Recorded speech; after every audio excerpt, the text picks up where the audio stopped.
करीबन 22 मिनट बाद वो व्यक्ति फिर से फोन करता है और बोलता है, आपकी बेटी आत्महत्या कर लिया है।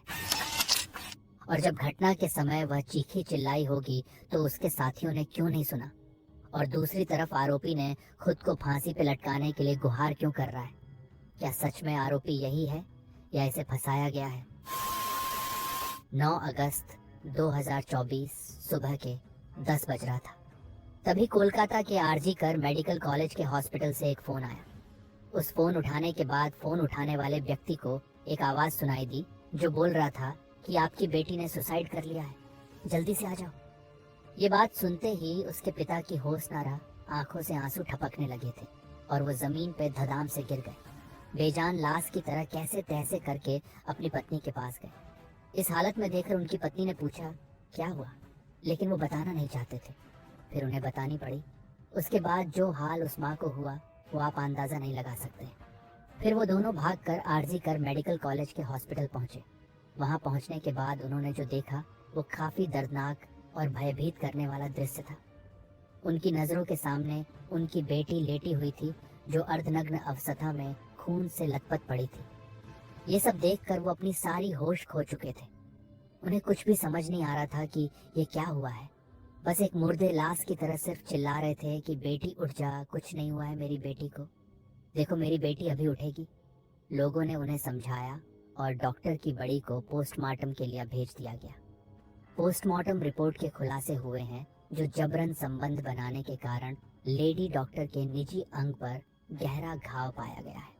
लेडी डॉक्टर का दरिंदों ने लगातार गला, नाक और मुंह को दबाया रखा। इसके कारण डॉक्टर का थायराइड कार्टिलेज टूट गया। दरिंदों ने महिला डॉक्टर का सिर दीवार से सटा दिया जिससे वह जोर से चिल्ला न सके। पेट पर फाइट से मारा गया। इसके कारण पेट, होंठ और अंगुलियों सहित बाएं पैर पर चोट है। दरिंदों ने महिला डॉक्टर के साथ इतनी दरिंदगी के साथ बलात्कार किया कि उसकी आंख का चश्मा टूटकर उसकी आंखों में घुस गए। दोनों आंखों से खून बहने लगा। फिर भी दरिंदे नहीं रुके और अपनी वहशियाना दरिंदगी जारी रखी और फिर उसके निजी अंगों से भी खून बहने लगा। महिला डॉक्टर के चेहरों को नाखूनों से दरिंदों ने खुरच डाला। इससे साफ पता चलता है कि महिला ने बचने का पूरा संघर्ष किया, लेकिन वहशी दरिंदों ने उसे नोच डाला। दोस्तों, मेरे ख्याल से आरोपी संजय रॉय एक अकेला कातिल नहीं है, उसके साथ और भी आरोपी शामिल है जिन लोगों ने मिलकर लेडी डॉक्टर के साथ घिनौना हरकत किया। दोस्तों, जब सीबीआई ने अस्पताल के उन 4 जूनियर डॉक्टरों से भी पूछताछ किया जिन्होंने घटना से पहले लेडी डॉक्टर के साथ डिनर किया था, तो उन लोगों ने बताया कि वो हम लोगों के साथ खाना खाकर बोली कि मैं सेमिनार रूम में सोने जा रही हूँ। तभी दरिंदों ने उसके साथ गलत कर दिया। तभी उस पर एक या एक से अधिक लोगों ने हमला किया, उसके साथ बलात्कार किया और उसे इतनी बेरहमी से मार डाला कि उसकी गर्दन और पेल्विस टूट गई। सीबीआई ने यह पता लगाने की कोशिश कर रही है कि घटना से पहले क्या हुआ था और घटना के समय जब वह चीखी चिल्लाई होगी तो उसके साथियों ने क्यों नहीं सुना। दोस्तों, इस मुद्दे पे अभी जांच चल रही है। जैसे ही पुख्ता रिपोर्ट सामने आएगी तो मैं आपको बता दूंगा। अब बात करते हैं उस डॉक्टर की लाइफ के बारे में। दोस्तों, उस माँ बाप की बेटी का बस एक ही लक्ष्य था, अपने माँ बाप का सीना गर्व से चौड़ा करना, जिन्होंने अपने सुख चैन की कुर्बानी देकर उसे आगे बढ़ाया था। वो पेश से डॉक्टर थी, ट्रेनी डॉक्टर, जो पढ़ाई के साथ डॉक्टरी की प्रैक्टिस भी कर रही थी। वह अपने पूरे बैच में टॉप करके गोल्ड मेडल पाने का इरादा रखती थी। लाखों मिडिल क्लास लड़कियों की तरह वो भी एक ऐसे घर में पैदा हुई थी जहाँ प्यार तो बहुत था लेकिन पैसे कम थे। उसके लिए कुछ भी आसान नहीं था। कोलकाता के भीड़भाड़ वाले इलाके सोडपुर के एक छोटे से स्कूल से लेकर कोलकाता के आरजी कर मेडिकल कॉलेज में पढ़ने तक हर कदम उसके लिए एक नई उम्मीद थी। अपनी बेटी को कामयाब देखने के लिए उसके पिता ने अपनी छोटी सी दर्जी की दुकान पर दिन रात मेहनत की, पैसे बचाए और उसने भी स्कूल कॉलेज में पूरी ताकत लगा दी ताकि उसका सपना अधूरा न रह जाए। वह एक समझदार बेटी थी। ऑटो, रिक्शा, ट्रेन से स्कूल, कॉलेज या दोस्तों के साथ जाती, लेकिन कभी कोई शिकायत नहीं की। बस यही चाहती थी कि उसके लिए कोई अलग नियम न बने और वो अपनी मेहनत की दम पर आगे बढ़े, पापा की कमाई से नहीं। वे एक दूसरे के लिए जीते थे। बेटी उनकी शान थी और माँ बाप उसकी दुनिया। उसकी पढ़ाई पूरी होने के बाद उनके जीवन में प्यार और पैसा दोनों आने वाले थे। घर का कर्ज उतर जाएगा और पैसे की टेंशन खत्म हो जाएगी। माँ बाप, दोस्त, टीचर सब उसे फाइटर कहते थे। वो हार नहीं मानने वाली लड़की थी। एक रात ने सब कुछ खत्म कर दिया। वो बेटी अब दुनिया में नहीं रही। कुछ दरिंदों ने बेरहमी से उसका बलात्कार करके हत्या कर दी। पीड़िता के 67 वर्षीय पिता ने हमारे सहयोगी संस्थान टाइम्स ऑफ इंडिया को बताया, हम एक गरीब परिवार हैं और हमने उसे बहुत कठिनाई से पाला है। उसने डॉक्टर बनने के लिए बहुत मेहनत की। हमारे सारे सपने एक रात में चकनाचूर हो गए। वह एमबीबीएस के उन छात्रों के एक बैच से थी जिन्होंने कोविड महामारी का खौफनाक दौर देखा था। मरीजों की सेवा करना उसको अच्छा लगता था। आरजी कर मेडिकल कॉलेज को वह अपना दूसरा घर कहती थी। वह मरीजों के इलाज में दिन रात लगी रहती थी। 9 अगस्त को 36 घंटे की बिना रुके ड्यूटी के बाद वह मेडिकल कॉलेज के सेमिनार रूम में सो गई थी। तभी उस पर एक या एक से अधिक लोगों ने हमला किया, उसके साथ बलात्कार किया और उसे इतनी बेरहमी से मार डाला कि उसकी गर्दन और पेल्विस टूट गई। अगली सुबह सेमिनार रूम में आए इंटर्न और साथ ही पोस्ट ग्रेजुएट ट्रेनी ने उसका शव पाया। उसका लैपटॉप, नोटबुक और सेल फोन उसके बगल में सही सलामत पड़ा था। एक आरोपी संजय रॉय को गिरफ्तार किया गया है, लेकिन उसके सहयोगियों और माता पिता को विश्वास नहीं है कि वह इस अपराध में अकेला शामिल था। माता पिता ने कोलकाता हाई कोर्ट का दरवाजा खटखटाया, जिसके बाद सीबीआई ने मामला संभाल लिया है और अब तक उसने कुछ सहपाठियों, सहयोगियों, वरिष्ठ शिक्षकों, प्रिंसिपल और अस्पताल के अधीक्षक से पूछताछ की है। दोस्तों, आप कमेंट करके बताओ, ये दरिंदे जब पकड़े जाए तो इनके साथ क्या किया जाए। दोस्तों, एक और घटना है जो अपने ही बेटी काट दिया।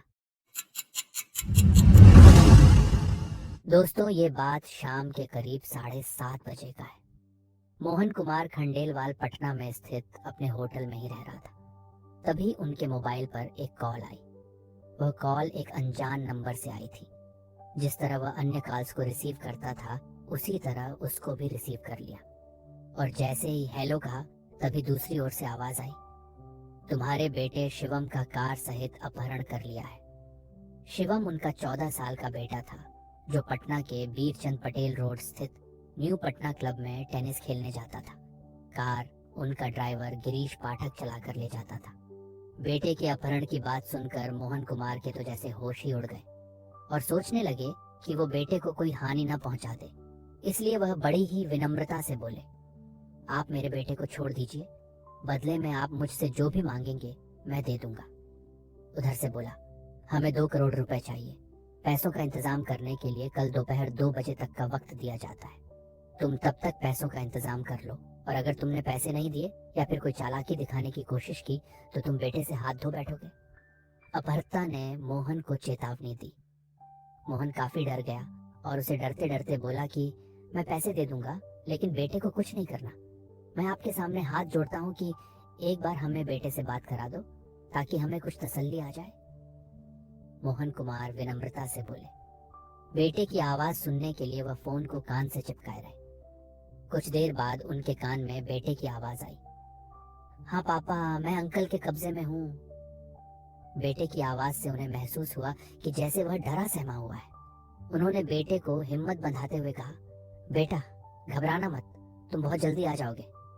इससे पहले कि वह और कुछ कहते, दूसरी ओर से फोन डिस्कनेक्ट हो गया। उन्होंने कई बार हेलो हेलो कहा। इसके बाद भी कोई प्रतिक्रिया नहीं मिली तो जिस नंबर से उनके फोन पर कॉल आई थी, कॉल बैक किया, लेकिन फोन स्विच ऑफ हो चुका था। उस नंबर को उन्होंने कई बार डायल किया, लेकिन स्विच ऑफ होने की वजह से वह नहीं लग सका। उन्होंने अपने ड्राइवर गिरीश पाठक को फोन लगाया, लेकिन उसका फोन भी स्विच ऑफ आ रहा था। अपहरण शिवम का हुआ है तो ड्राइवर का फोन बंद क्यों है? अपहर्ताओं ने क्या उसे भी अपने काबू में कर रखा है या वह उनके चंगुल से बाहर है? ये बात वह समझ नहीं पा रहा था। मोहन कुमार की घबराहट बढ़ गई। वह होटल से सीधे कौशल्या एस्टेट स्थित अपने घर पहुंचे। उन्होंने सबसे पहले पत्नी से पूछा, शिवम टेनिस खेलने के लिए घर से कितने बजे निकला था? तो उसकी पत्नी ने बोली, रोज की तरह वह शाम 4:15 बजे निकला था। मगर क्या हुआ उसे? आप ये सब क्यों पूछ रहे हैं? न चाहते हुए भी मोहन कुमार को बेटे के अपहरण की बात पत्नी को बतानी पड़ी। बेटे के अपहरण की खबर सुनते ही पत्नी रोने लगी। तब मोहन कुमार ने उन्हें समझाते हुए भरोसा दिलाया कि उनकी अपहर्ता से बात हो चुकी है। जल्द से जल्द बेटे को उनके पास से ले आएंगे। तुम चिंता मत करो। जिस टेनिस क्लब में शिवम प्रैक्टिस करने जाता था, मोहन ने फोन से उस क्लब के संचालक से संपर्क किया तो पता चला कि शिवम आज क्लब में पहुंचा ही नहीं था। इसका मतलब यह हुआ कि घर से क्लब जाते समय ही शिवम का अपहरण कर लिया गया था। उन्होंने रात करीबन 8:30 बजे फोन से पटना के वरिष्ठ पुलिस अधीक्षक मनु महाराज से बात कर बेटे के अपहरण की बात बता दी। साथ ही जिस फोन नंबर से उनके पास फिरौती के लिए फोन आया था, वह फोन नंबर भी उन्हें बता दिया। ये 7 फरवरी 2014 की बात है। मामला अपहरण का था, इसलिए एसएसपी ने तुरंत तेज तर्रार पुलिस अधिकारियों की 3 टीमें बनाई। तीनों टीमों के निर्देशन की जिम्मेदारी एएसपी जयंतकांत को सौंपी गई। एक पुलिस टीम शहर पुलिस उपाधीक्षक ममता कल्याणी की अगुवाई में बनी थी। एसएसपी के कहने पर मोहन खंडेलवाल एसपी सिटी जयंतकांत से मिले और उन्हें बेटे के अपहरण की कहानी बता दी। मोहन खंडेलवाल से बात करने के बाद एसपी सिटी ने शहर कोतवाली में अपहरण का केस दर्ज करा दिया। मोहन खंडेलवाल ने पुलिस को बताया कि उनका ड्राइवर गिरीश पाठक ही सेंट्रो कार बियारो 21 8 से शिवम को न्यू पटना क्लब ले जाता था और शाम 7 सवा 7 बजे वह टेनिस खेलकर घर लौट आता था। उन्होंने यह भी बताया कि शिवम के अपहरण के बाद ड्राइवर का फोन बंद है, इसलिए उन्होंने आशंका जताई कि शायद गिरीश पाठक ने ही अपने साथियों के साथ मिलकर शिवम का अपहरण कर लिया है। जिस नंबर से फिरौती की कॉल आई थी, पुलिस ने उस नंबर को सर्विलांस पर लगा दिया। जांच से यह पता चला कि वह फोन नंबर कर्नाटक का है और वह प्रदीप पाठक के नाम से लिया गया है, लेकिन फिरौती की कॉल करते समय वह सिम दूसरे IMEI नंबर वाले फोन में डाला गया था। पुलिस की तीनों टीमें IMEI नंबर और फोन नंबर के सहारे रात भर जांच को आगे बढ़ाने की कोशिश में जुटी रही। पुलिस को यह पता लग चुका था कि जिस समय अपहर्ता ने मोहन खंडेलवाल को फिरौती की कॉल की थी, उस समय उसके फोन की लोकेशन बिहार के ही भोजपुर जिले के नजदीक धनुपुरा गांव की थी। एक पुलिस टीम पटना में मुख्य जगहों पर लगे CCTV और NPR कैमरों की फुटेज खंगालने लगी। NPR कैमरे शहर के मुख्य चौराहे पर लगे थे। इन कैमरों से वाहनों की नंबर प्लेट भी पढ़ी जा सकती है। पुलिस के पास खंडेलवाल की सेंट्रो कार का नंबर था, इसलिए वह इन कैमरों से यह जानने की कोशिश करने लगी कि वह सेंट्रो कार किस तरफ गई है। उधर बेटे की चिंता में खंडेलवाल दंपति को भी रात भर नींद नहीं आई। बीच बीच में वे पुलिस को फोन करके यह जानने की कोशिश कर रहे थे कि पुलिस को अपहर्ताओं और बेटे के बारे में कोई जानकारी मिली कि नहीं। पुलिस से उन्हें आश्वासन के अलावा कुछ नहीं मिल रहा था। सुबह होते ही पुलिस की टीमें धनुपुरा गांव चली गईं और अपने तरीके से बच्चे के बारे में पता लगाने लगी। इसी दौरान पुलिस सर्विलांस टीम से खबर मिली कि जिस फोन नंबर से खंडेलवाल से फिरौती की रकम मांगी गई थी, वह नंबर कुछ देर के लिए दूसरे फोन में डाला गया था। वह फोन वही था जिसमें कर्नाटक वाला यही नंबर रेगुलर यूज किया जाता था। वह फोन मिलने से पुलिस का काम और आसान हो गया। इससे पुलिस को उसकी लोकेशन पता चल गई। उसकी लोकेशन धनुपुरा के पास इब्राहिम नगर की थी। इब्राहिम नगर में पुलिस टीमों ने घर घर जाकर सर्चिंग शुरू कर दी। तभी सुबह 6 बजे एक मकान में 2 युवक और अपहृत शिवम मिल गया। शिवम के हाथ पैर बंधे हुए थे और उसका मुंह भी कपड़े से बंधा था। शिवम को सही सलामत बरामद करने की बात जांच टीम ने एसएसपी को बता दी। बाद में बात मोहन खंडेलवाल को भी बता दी गई। बेटे को अपहर्ताओं के चंगुल से छुड़ाने पर खंडेलवाल दंपति की खुशी का ठिकाना न रहा। वे तुरंत कोतवाली पहुंच गए। पुलिस ने जिन 2 युवकों को हिरासत में लिया था, उन्होंने अपने नाम अभिषेक सिंह और प्रदीप पाठक बताए थे। दोनों युवकों से पूछताछ करने के लिए पुलिस गिरफ्तार करके उन्हें कोतवाली ले आई। अभिषेक और प्रदीप पाठक से पूछताछ करने पर पता चला कि शिवम के अपहरण की साजिश खंडेलवाल के होटल में काम करने वाली युवती अनामिका और उसके पति गिरीश पाठक ने रची थी। मोहन खंडेलवाल ने भी बेटे के अपहरण में गिरीश पाठक पर शक जताया था। गिरीश और उसकी पत्नी अनामिका पिछले 2 दिनों से अपनी ड्यूटी पर भी नहीं आ रहे थे और उनके फोन भी स्विच्ड ऑफ थे। पुलिस ने भी दोनों मास्टरमाइंड की तलाश शुरू कर दी, लेकिन उनका पता नहीं लगा। केवल 14 घंटे के अंदर अपहृत बच्चे के सही सलामत बरामद के अलावा 2 अपहर्ता भी गिरफ्तार किए जा चुके थे। यही पुलिस की बड़ी उपलब्धि थी। अभियुक्त अभिषेक और प्रदीप पाठक से विस्तार से पूछताछ की गई तो शिवम के अपहरण की दिलचस्प कहानी सामने आई। बिहार की राजधानी पटना शहर में कौशल्या एस्टेट के रहने वाले मोहन कुमार खंडेलवाल का शहर में एग्जीबिशन रोड पर एक होटल था। इसके अलावा उनके कई और बिजनेस भी थे। इसकी वजह से उनकी गिनती शहर के अच्छे बिजनेसमैनों में थी। उनका एक बेटा था शिवम। वह सेंट जोसेफ हाई स्कूल में कक्षा 9वीं में पढ़ता था। 14 वर्षीय शिवम को पढ़ाई के साथ टेनिस खेलने का शौक था। बेटे की रुचि को देखते हुए मोहन खंडेलवाल उसकी प्रतिभा बढ़ाना चाहते थे। अच्छे खिलाड़ी बनने के गुर सीखने के लिए शिवम पटना के बीरचंद पटेल रोड पर स्थित न्यू पटना क्लब जाने लगा। वहां वह 2.5-3 घंटे टेनिस की प्रैक्टिस करता था। खंडेलवाल ने बेटे को क्लब ले जाने और वहां से घर लाने के लिए अपने ड्राइवर गिरीश पाठक की ड्यूटी लगा रखी थी। गिरीश ही सेंट्रो कार से शिवम को शाम 4 बजे क्लब ले जाता और उसके प्रैक्टिस करने के बाद 7-7:15 बजे घर लाता था। गिरीश पाठक खंडेलवाल के होटल में रिसेप्शनिस्ट की नौकरी करने वाली अनामिका का पति था। अनामिका पटना के ही थाना जगनपुर के ककरबाग के रहने वाले दिलीप कुमार की बेटी थी। वह वहां पर एक डेयरी चलाते थे। अनामिका अपने 2 भाइयों के बीच अकेली बहन थी, इसलिए परिवार में वह सबकी दुलारी थी।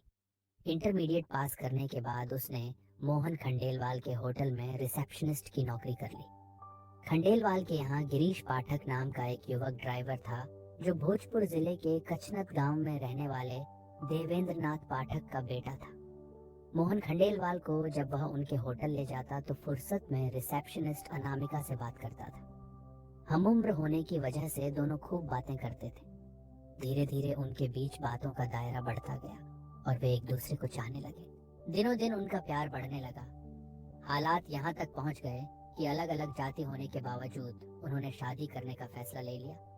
फिर घर वालों की मर्जी के खिलाफ गिरीश पाठक और अनामिका ने जनवरी 2013 में प्रेम विवाह कर लिया। शादी के बाद दोनों ही पटना में किराए पर कमरा लेकर रहने लगे। चूंकि दोनों ही कमा रहे थे, इसलिए उनकी गृहस्थी ठीक ठाक चल रही थी। वे एक बड़े बिजनेसमैन मोहन खंडेलवाल के यहाँ नौकरी करते थे। खंडेलवाल के ठाट बाट देखकर उनके मन में भी ऐश की जिंदगी गुजारने की लालसा होती थी, मगर जितनी पगार उन्हें मिलती थी उससे उनकी महत्वाकांक्षाएं पूरी होने वाली नहीं थी। ऐसा क्या करें जिससे उनके पास भी अकूत संपत्ति हो जाए, इसी बात पर वे विचार करते रहते थे। इसी दौरान उनके दिमाग में विचार आया कि जिस खंडेलवाल के यहाँ वे नौकरी कर रहे हैं, क्यों ना उनके बेटे शिवम का किडनैप कर लिया जाए। क्योंकि वह पैसे वाले हैं, इसलिए शिवम की फिरौती पर उन्हें मोटा पैसा मिलने की उम्मीद थी। शिवम को क्लब तक गिरीश ही छोड़ने जाता था, इसलिए उसका किडनैप भी आसानी से होने की उम्मीद थी। गिरीश पाठक ने जल्दी से मालदार होने का उपाय तो खोज लिया, लेकिन जो काम करके अपनी तमन्ना पूरी करनी चाहते थे वह काम इतना आसान नहीं था। उसने इस योजना में अपने ताऊ के बेटे प्रदीप पाठक को शामिल करने का फैसला कर लिया। प्रदीप पाठक भोजपुर जिले के ही थाना पीठो का रहने वाला था। वह बंगलुरु में एक ट्रैवल एजेंसी में ड्राइवर था। गिरीश की प्रदीप से फोन पर बात होती रहती थी। प्रदीप भी अपनी नौकरी से खुश नहीं था, वह भी जल्दी मोटे पैसे कमाना चाहता था। 29 जनवरी 2014 को गिरीश ने उसे एक काम में मोटा पैसा कमाने का लालच देकर पटना आने को कहा। प्रदीप ने उससे काम के बारे में जानना चाहा तो गिरीश ने कह दिया कि काम के बारे में वह पटना आने पर ही बताएगा। 1 फरवरी 2014 को प्रदीप बंगलुरु से पटना आ गया और मीठापुर बस स्टैंड के नजदीक अपने भाई विनय पाठक के मकान में ठहर गया। फोन करके उसने गिरीश को अपने आने की सूचना दी तो वह उसके कमरे पर ही पहुंच गया। गिरीश ने उसे बिजनेसमैन मोहन खंडेलवाल के 14 वर्षीय बेटे शिवम के अपहरण कर मोटी फिरौती वसूलने की योजना बताई। अच्छे पैसे मिलने की उम्मीद में प्रदीप ने हामी भर दी। वे गेम को सुरक्षा पूर्वक खेलना चाहते थे। गिरीश चाहता था कि उनके साथ कोई ऐसा शख्स और शामिल हो जाए जो दबंग टाइप का हो। तब प्रदीप ने अभिषेक सिंह को शामिल करने का सुझाव दिया, जो सीआरपीएफ की बटालियन नंबर 157 में नौकरी करता है। उसकी पोस्टिंग सारंदा, झारखंड में थी। अभिषेक सिंह जिला भोजपुर के गढ़वी गांव के रहने वाले संतोष सिंह का बेटा था। आरडीएम हाई स्कूल में पढ़ते समय अभिषेक ने प्रदीप पाठक के यहाँ किराए पर कमरा लिया था। वहां रहने के दौरान ही उसकी प्रदीप से दोस्ती हो गई। कभी कभी गिरीश भी प्रदीप पाठक के यहाँ आता था, इसलिए वह भी अभिषेक सिंह को जानता था। बाद में अभिषेक की सीआरपीएफ में नौकरी लग गई। नौकरी लग जाने के बाद भी प्रदीप की अभिषेक से फोन पर बात होती रहती थी। प्रदीप जब पटना आ गया तो उसने मिलने के लिए अभिषेक को बुलाया। दोस्त के कहने पर अभिषेक पटना आ गया तो प्रदीप ने उससे बिजनेसमैन के बेटे का अपहरण करने के बारे में बात की। पैसों के लालच में अभिषेक भी उनकी योजना में शामिल हो गया। फिर गिरीश, अनामिका, प्रदीप और अभिषेक ने योजना को अंजाम देने की रूपरेखा बनाई। उन्होंने हथियार वगैरह का इंतजाम भी कर लिया। गिरीश ने प्रदीप और अभिषेक से कहा, शाम करीबन 4 बजे शिवम को टेनिस खेलने के लिए सफेद रंग की Santro car number BRO 1V18 हाट से ले जाता हूँ। जैसे ही मैं क्लब से थोड़ी पहले डबल ब्रेकर पर पहुंचूंगा, कार धीमी कर दूंगा। तुम लोग वहां पहले से ही तैयार रहना। कार धीमी होते ही गेट खोलकर कार में बैठ जाना। फरवरी 2014 को गिरीश पाठक शिवम को सेंट्रो कार से क्लब की ओर लेकर रवाना हुआ।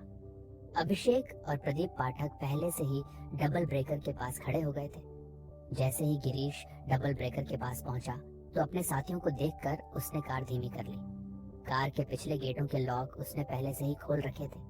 कार धीमी होते ही प्रदीप और अभिषेक कार के पिछले गेट खोलकर अंदर बैठ गए। शिवम ने अनजान लोगों को गाड़ी में चढ़ते देखा तो वह चौंक गया। इससे पहले कि शिवम उनसे कुछ कहता, प्रदीप और अभिषेक ने तमंचा दिखाकर उसे डरा दिया।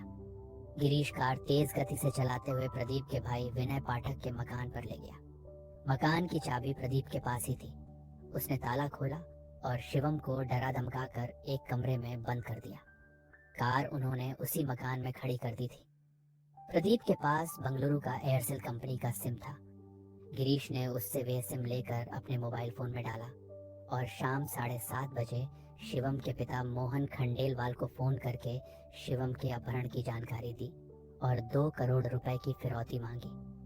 उसने उस समय शिवम की उसके पिता से बात करा दी ताकि उन्हें बेटे के अपहरण होने का विश्वास हो जाए। खंडेलवाल से बात करने के बाद उसने एयरसेल का सिम निकालकर प्रदीप को दे दिया और कहा कि वह इसे फोन में न डाले। गिरीश बहुत शातिर दिमाग था। वह खुद को सेफ रखना चाहता था, इसलिए वह शिवम के साथ कमरे पर नहीं ठहरना चाहता था। उसने अभिषेक और प्रदीप से बहाना बनाते हुए कहा, अभी अभी मेरी पत्नी का फोन आया है, वो आरा आई हुई है। मैं उसे होटल में ठहराकर रात में ही यहाँ आने की कोशिश करूंगा, नहीं तो सुबह जरूर आ जाऊंगा। इतना कहकर गिरीश पाठक वहां से चला गया। अगले दिन गिरीश को किसी तरह पता चल गया कि पुलिस शिवम को सरगर्मी से तलाश रही है, तो वह पत्नी अनामिका को लेकर पटना से रफू चक्कर हो गया। प्रदीप और अभिषेक को गिरफ्तार करने के बाद पुलिस ने विनय के मकान से ही मोहन खंडेलवाल की कार भी बरामद कर ली। इसके बाद पुलिस ने अनामिका और गिरीश पाठक की सरगर्मी से तलाश शुरू कर दी। पुलिस ने गिरफ्तार किए गए दोनों अभियुक्त प्रदीप पाठक और अभिषेक सिंह को 8 फरवरी 2014 को गिरफ्तार करने के बाद उन्हें कोर्ट में पेश कर जेल भेज दिया। लेकिन फरार मास्टरमाइंड गिरीश और अनामिका का पता नहीं लग सका। पटना पुलिस उन्हें हर संभावित जगहों पर खोजती रही। कई महीने की खोजबीन के बाद भी उनका कोई सुराग नहीं मिला। इसी बीच पटना पुलिस को सूचना मिली कि अभियुक्त गिरीश पाठक और उसकी पत्नी अनामिका दिल्ली में कहीं छिपे हुए हैं। घटना के दोनों मास्टरमाइंडों को खोजने में पटना पुलिस ने दिल्ली पुलिस से सहयोग मांगा। पुलिस आयुक्त BS बस्सी ने ये जांच क्राइम ब्रांच को करने के आदेश दिए। क्राइम ब्रांच के DCP भीष्म सिंह ने ACP KP वैस मल्होत्रा के निर्देशन में एक पुलिस टीम बनाई। इस टीम में इंस्पेक्टर सुनील कुमार, SI रविंद्र तेवतिया, निर्भय Singh Rana, head constable Ishwar Singh, कुसुमपाल, Ajay Sharma, Vikram Dutt, Eid Mohammad, constable Mohit Kumar, Manoj, Prempal, Surendra, Uday Ram, Anju आदि को शामिल किया गया। टीम के पास केवल गिरीश पाठक का मोबाइल नंबर और फोटोग्राफ था। इनके सहारे उसे तलाशना किसी चुनौती से कम नहीं था। पुलिस टीम ने उसके फोन को सर्विलांस पर लगा दिया, लेकिन वह स्विच ऑफ आ रहा था। इतनी बड़ी दिल्ली में फोटो के सहारे उसे ढूंढना आसान नहीं था। पुलिस ने दिल्ली के बड़े सभी रेलवे स्टेशनों और अंतर्राज्यीय बस अड्डों पर अपने मुखबिरों को लगा दिया। पुलिस ने मुखबिरों को अभियुक्त गिरीश पाठक का फोटो दे दिया था ताकि वे उसे पहचान सकें। 12 जून 2014 को आखिर क्राइम ब्रांच को सफलता मिल ही गई। एक मुखबिर ने सूचना दी कि फोटो में दिखने वाली सूरत का एक आदमी एक औरत के साथ सराय काले खां बस टर्मिनल पर खड़ा है। मुखबिर की खबर पाकर पुलिस टीम तुरंत सराय काले खां बस टर्मिनल पहुंच गई और उस आदमी और उसके साथ खड़ी औरत से पूछताछ की तो उन्होंने अपने नाम गिरीश पाठक और अनामिका हैं बता दिया। बस क्या था, क्राइम ब्रांच ऑफिस लाकर दोनों से पूछताछ किया गया तो उन्होंने पटना के बिजनेसमैन मोहन खंडेलवाल के बेटे शिवम के अपहरण की सारी कहानी उगल दी। चूंकि वे दोनों अभियुक्त पटना पुलिस के वांटेड थे, इसलिए दिल्ली पुलिस ने उनकी गिरफ्तारी की खबर पटना पुलिस को दे दी। दोनों अभियुक्तों को 12 जून 2014 को साकेत कोर्ट में महानगर दंडाधिकारी अनु अग्रवाल के समक्ष पेश किया, जहां से उन्हें जेल भेज दिया। वांटेड अभियुक्तों की गिरफ्तारी की सूचना पर पटना पुलिस 14 जून को दिल्ली पहुंच गई और कोर्ट में उक्त दोनों अभियुक्तों को ट्रांजिट रिमांड पर दिए जाने की अर्जी पेश की। कोर्ट ने उनकी अर्जी को मंजूर कर लिया। फिर पटना पुलिस अभियुक्त गिरीश पाठक और अनामिका को ट्रांजिट रिमांड पर पटना ले गई। पटना कोतवाली में दोनों से पूछताछ की गई तो उन्होंने शिवम के अपहरण की साजिश रचने से लेकर अपहरण करने की कहानी बता दी। पूछताछ के बाद उन्हें पटना के न्यायालय में पेश कर जेल भेज दिया गया।